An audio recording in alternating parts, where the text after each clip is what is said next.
Magandang araw mga kapiso Wi-Fi. Sa latest video po natin, tayo po ay nag-reflash ng LPB image na nakabilan ready sa ating SD card gamit po ang ating cellphone. So sa video ito po, ituturo ko po kung paano ma-access yung ating portal or yung ating admin portal na hindi po ginagamit ang ating access point. Kasi po yung ating access point ay hindi pa natin na-configure as VLAN na nakatag 13. So bago po natin simulan ang video ito ay intro muna tayo guys.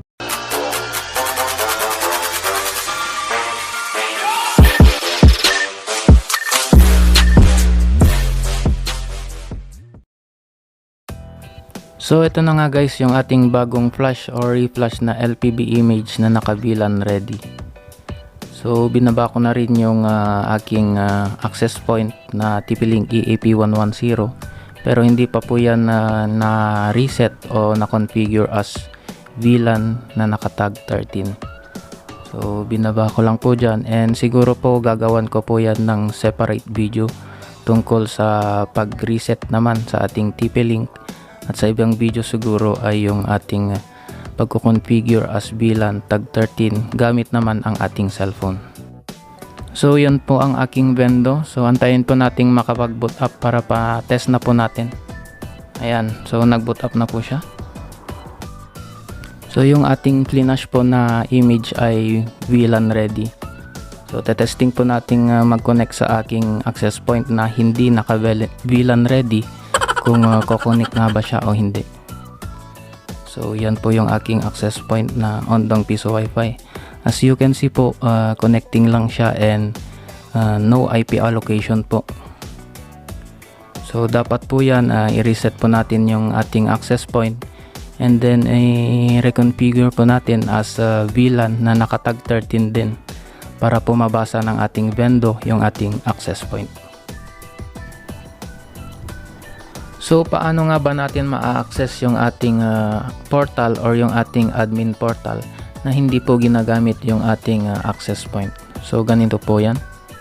So connect po tayo sa ating ISP or yung ating internet service provider or yung ating internet. So mag-connect po tayo dyan and download nyo po ito, Wi-Fi Monitor. Ayan po. So mada-download nyo po dyan sa Play Store and search nyo na lamang po Wi-Fi Monitor. Nandito na po. So in my case, na-download ko na po siya. Ayan. So open po natin yun, Wi-Fi Monitor. And then punta po tayo sa devices. Dito po. Click po natin yan. And then in my case po, yung binibigay po na 1 IP ng aking internet or yung ng aking router ay 192.168.0.104. So click po natin yan, and ito na po yung ating 1 IP. So yung LAN IP naman po natin is 10.0.0.1. So yung 1 IP po natin ay 192.168.0.104 naman po yung sa akin lang po . So in my case po, yan po yung binibigay ng aking ISP. So magkakaiba po tayo ng binibigay sa ating IP ng ating router. So click po natin yan, yung nasa itaas na yan.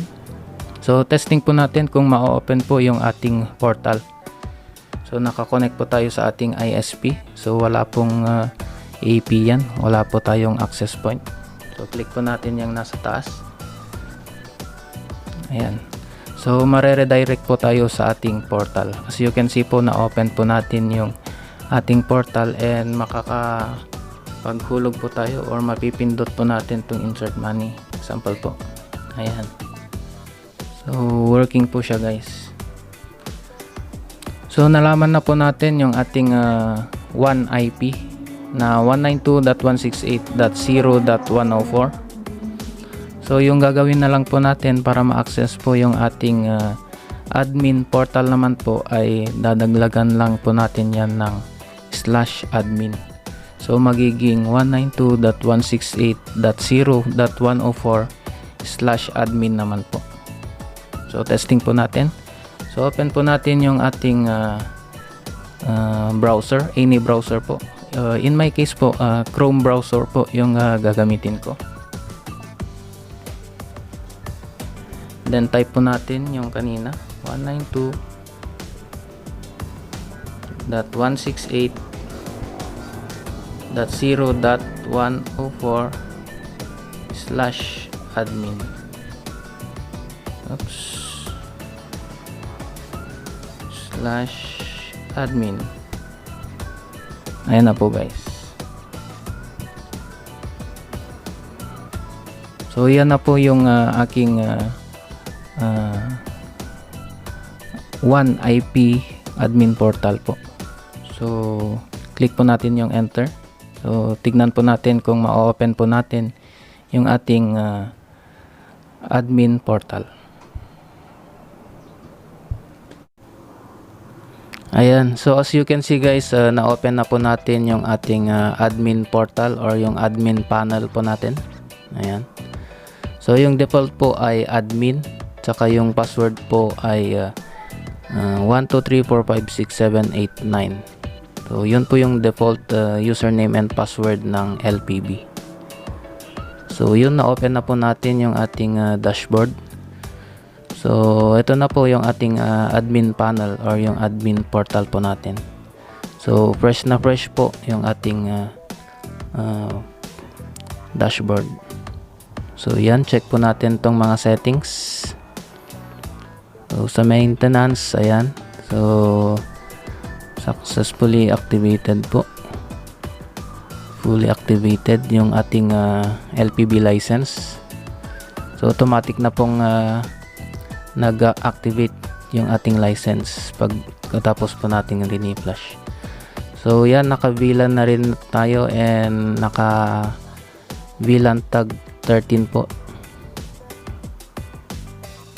So check po natin tong mga settings and disable lang natin tong login captcha.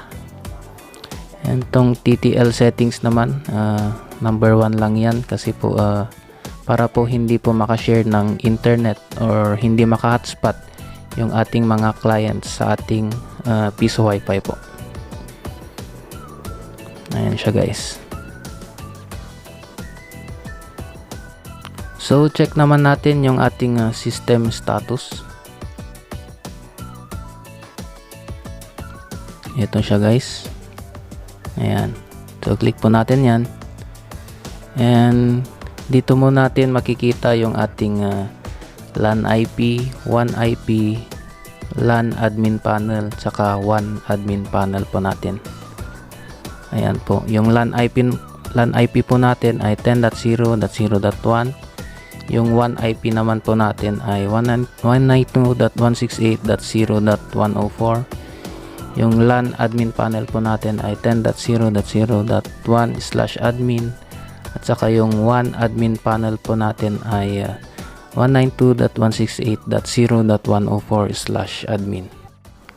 So yung 1 admin panel po yung madalas kong ginagamit sa aking dashboard pang monitor po sa aking sales at sa mga clients na nakakonect sa aking piso wifi.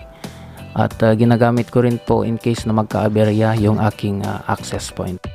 So that's it guys, and I hope na may natutunan na naman po kayo sa aking video, and please subscribe po kayo sa aking YouTube channel Ondong TV, and hit nyo na rin po yung notification bell para lagi po kayong updated sa mga bago ko pang i-upload na mga videos. Maraming salamat po and peace out!